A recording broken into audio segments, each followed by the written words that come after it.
So, this is for the no love community, specifically because I don't want no love to become like Uno, where people are just making up their own rules. You can stack the draw twos, you can change different things that aren't supposed to be.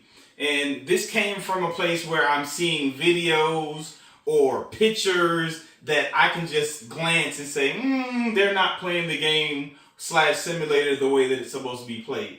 For instance, I've seen a picture where there were two people playing and two people were in the dating phase and there were two dice on the board. There shouldn't be two dice on the board if people are just in the dating phase, because there's no two dice rolls in the dating phase. So that let me know that they're not playing it correctly, because there should be only one die on the board when you're playing in the dating phase. So this is going to be a tutorial. We're going to go over everything, all the things that you might be questioning or wondering even why the simulation is set up the way that it is, and also so that you can understand why it's not necessarily a game. It is definitely a simulation. So let's get started. First, we'll talk about how the game is to be set up. I'm going to zoom in here or kind of focus here towards the center. Right now I have two people in the beginning stage of the simulation, which is no love single, N-O love single. And there's two pieces. And I stress that because if you look over here, I only have two of the actual tokens. Now I'll discuss what the tokens mean in a minute, but that represents that there's two players. Now I have two dice over here, but only one die is to be played with when you begin. Now the setup of the actual game is you put the dating deck on the dating space, the relationship deck on the relationship space, and the marriage deck on the marriage space.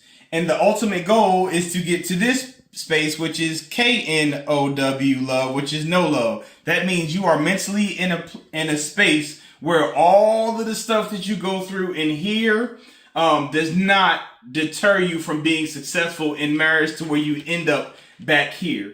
If you notice how the actual board game is set up, all of these places, which this is single, the yellow phase is the dating phase, the turquoise-ish phase is the relationship phase, and the greenish phase is the marriage phase. All of these are linked and connected to where you could end up divorced or back to single. Where this location, which is the ultimate goal, is on an island of its own, not connected to the things that could get you to single. So that's how the game is set up. Now, the way that the game is played. Again, I have two pieces. You can play for one person or six people. So in this case or this scenario, there's two people, which is why there's two tokens. And I'll explain that in a moment as to what that means or why that's important. Then you have the avoid going to single cards, and you also have a stack of $50 self-improvement bucks. Again, I'll go over what that means in a moment. Then you have the select non-negotiable list cards. This is a whole deck. Now, we're going to go into the beginning of the actual game. So, the way that you start, you would fan the cards out like this, and everyone randomly picks their actual card. So, here, I'll let you zoom in to see what was chosen on this one. This is the list of the type of person that this person is going to be looking for. If you notice, and I'll read it for you, this one says he or she must believe in God, must get along with others, must be passionate, must be an active volunteer of at least one selfless movement or program, must be naturally happy, must be compassionate towards others, must be held in high esteem by those who currently know him or her, and can't be a smoker or a drinker. Again, these are all random non-negotiable lists that you'll be picking from to conceptualize that you should have a list when you are getting into the dating phase. So Of course, the other cards are going to have different things on it, but it's to teach you that you should have this list. Now, notice what I read, these are not physicalities. These are morals, principles, and values. And that's the type of person you should be looking for throughout the simulation. So you would take your card to identify who it is that you are looking for. That's how you start. Then you all would roll one die individually, and whoever has the highest roll, they go first. And then from there, you all will play the game clockwise from that. If you're playing by yourself, you don't have to worry about that. You go first, last, middle, and in between. So that wouldn't matter. So from there, everyone starts in no love single, as I shared before. Now, I'm going to just kind of talk about features at this point. I'm going to zoom in right here, which you'll see. Let's look into the board. If you notice, in the dating phase of the actual simulation, there's landing spaces that have these stars on it. So when you're playing the simulation, the only way that you can advance from like dating to relationship or relationship to marriage, the only way that you can advance is through a landing space or through a card, or because the card gave you a decision that allowed for you to make a decision to advance. Now, I'm going to be honest and upfront with you. When there are cards that gives you the option to advance, they are so elaborately descriptive as to sharing with you that you should not be advancing with that type of person. But it's also to measure how much your tolerance level is for being in a predicament that you don't want to be. Because when you're playing, especially when you're playing with other people, and you keep going back to single, you keep having terrible dates and having terrible situations, yet you see other people going into relationships.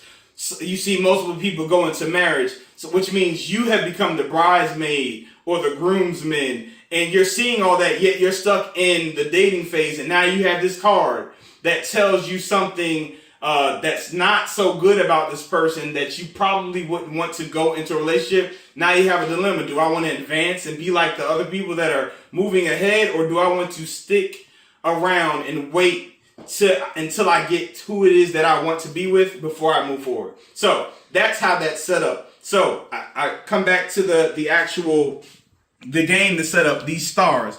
The reason why they're stars, if you advance with a landing space that has a star on it, or if you have a card that has a star on it and you advance with that card, that's when you would collect one of these tokens. You see it has a star on it. And what that basically means is you've advanced with someone that matches your non-negotiable list. So that's a reminder that the way that I got to relationship is through me waiting for the right person to get into a relationship with. Why is that so important? I don't know if you noticed, but in the relationship phase, there's a star landing space. On this star landing space, it says you settle for someone who didn't meet your non-negotiable list requirements. Back to single. Then it says, or disregard if you arrived at relationship with someone who met your non-negotiable list. This is your evidence that you did advance with that person. So going back to single, that landing space you're immune to where you do not have to go back to single. You just stay and you move accordingly because that landing space does not apply to you. So that's your safe space. Now, if you break up in that respective relationship, you have to put the token back, and now that does not apply to you unless you advance again with the person that meets your non-negotiable list. So we've moved from that. Now, other concepts. Back to this money. So the money, when you're playing the game, there's landing spaces that say, add $50 to your self-improvement stash. Add $50 to your self-improvement stash. When you land there, you collect $50. Now, why is that important? Because in this simulation, you will get sent back to single. You get cheated on. You do stuff that's wrong that will cause a divorce. You cheat. And when those things happen, those things could yield you a go back to single or get divorced type scenario. But if you've accumulated bucks, instead of that being your fate, you can pay for counseling, submit your $50, and avoid that being the conclusion of that particular card. But there's also, you lost a job landing spaces, and you have to return all of your bucks to where whatever that fate is, if you don't have money when that situation, or if that situation has, you can't pay for the self-improvement or the counseling that will prevent that from being the conclusion of that respective card or landing space. Okay? So that's how the money works. Then you have avoid going to single cards. Those are kind of similar to both the self-improvement bucks and the actual token, which basically means sometimes in the simulation, a card will say you've done something that's so great that you've earned this avoid going to single card, which goes back to the same concept of the money or the token, meaning that scenario or that fate does not apply to you because you could turn this in because you've done something that puts you in a predicament where that situation is not going to yield you going back to single or getting a divorce, and you can forfeit that to prevent that from being a conclusion, or you can keep it. Same with your money and say, you know what, in this case, he or she cheated on me and I don't want to save the relationship. So because that is the fate of this particular situation, I am not going to put in any money. I'm just going to start over and we'll just keep playing the simulation until I get to the respective end. So I'm going to put the avoid going to single cards back. Now let's talk to the whole thing about getting cheated on or cheating. So if you look right here, I can see it from here. On this, it says you've been cheated on.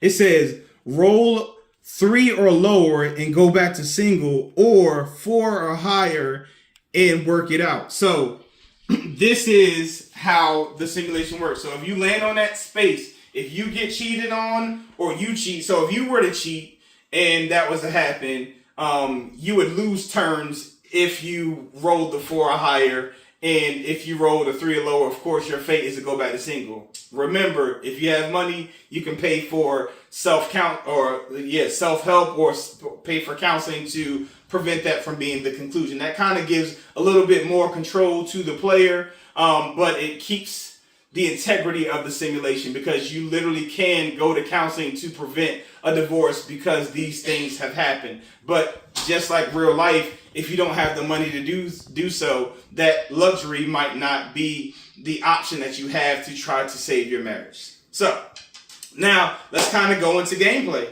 So we've already established how the first person gets to go. And then from there, it's just going clockwise from the person that has gone unless you're playing by yourself. You would simply roll 1 die, and then you would move from no love single that many paces starting from the start point. If you can tell, every single phase has a starting point. So in this case, you would go from no love single to dating scenario, which is 1 because I rolled a 1. So that's right here. Now, the first landing space says dating scenario. So because dating scenario, I would go to a card, the deck.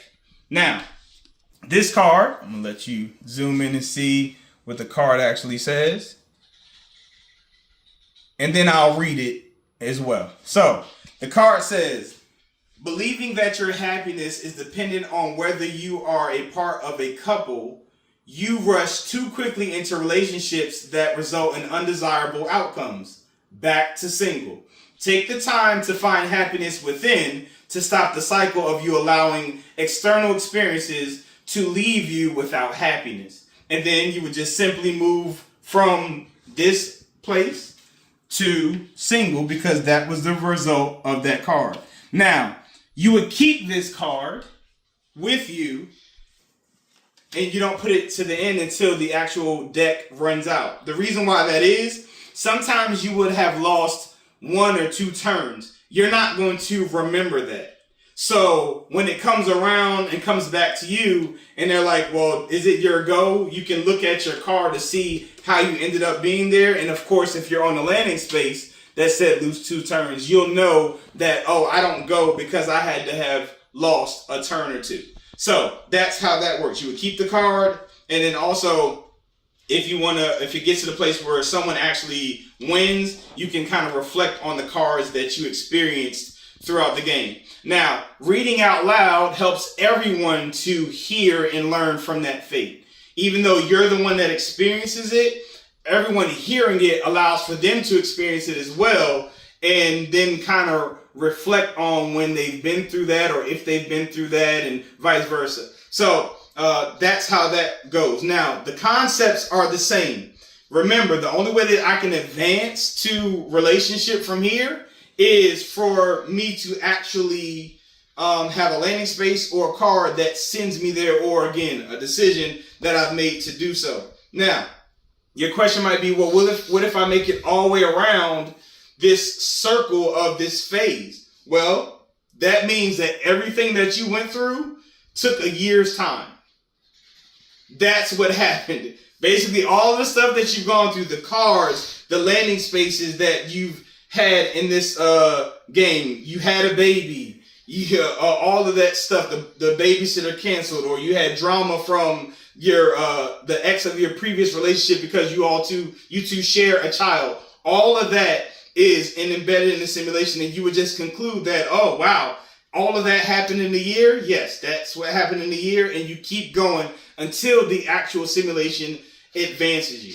And that pretty much concludes the actual game. If you want, we can kind of just pick a random relationship card as if we landed on a relationship scenario in the actual game, so slash simulation. So as you can see, we picked up dating scenario card because it said dating scenario.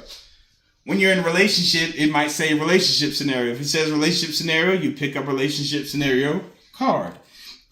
When it says marriage scenario, you pick up a marriage scenario card. Otherwise, you will just read the landing spaces that say whatever happened. Then you have the actual winning space, which is now you know love, you win, you land there, and then you will move from here. There's also a landing space where it says basically that you've evolved, you have been consistent about self-evolving, and if you rolled a 6, you automatically win the game. So you have stuff like that's in the marriage phase, but we've pretty much tapped on everything. Oh, so I almost forgot, and I know that this is something that is asked. So for one, we talked about the rolling of 1 or 2 dice. There's in the card it says roll 2 dice, or on the landing space it says you've done this, so roll with 2 dice, so that it builds momentum. Speaking of momentum, I was intentional about saying momentum because in the game it might say take 2 rolls on your last space because you've done something that was great towards the relationship. And when it says that, you roll and the next one says lose a turn or lose 2 turns. So what do? You just got 2 turns, and then it's saying you lose 1 turn. Do you still get that extra roll? No, you do not. Why is that? The last space always trumps the previous space. Why is that? Because in real life, you'll do things that are great, that actually are beneficial to the relationship, but you can have a slip up that actually drastically ruins the momentum of what actually happened prior to that gave you the momentum. So that last thing is going to be reflective of where that relationship stands at that particular point. So that's what I wanted to make sure that I didn't forget to bring up. So the last landing space always trumps the previous space. You said you have a question? Does you paying for therapy necessarily guarantee that the relationship will work? Are you talking about in real life or in this situation? In this situation, no. Because after you pay for therapy, it keeps you in a respective relationship. But remember, you can lose your job, and then something else bad happen in a relationship to where you don't have the money to pay for therapy for it to work out. So the fate would just be your fate. And you can also play the game and never land on a space that gets you money. And whatever that fate is, that's just what your fate is going to be. Great question. Any other questions? You sure? All right. That concludes the tutorial of the No Love board game simulation. As you notice, I have 2 tokens up there because there's only 2 people playing. So if there were 6 people playing, there'd be 6 tokens out there. And that's it. Until we meet again, y'all be safe, take care, and I appreciate your minds and time. Peace.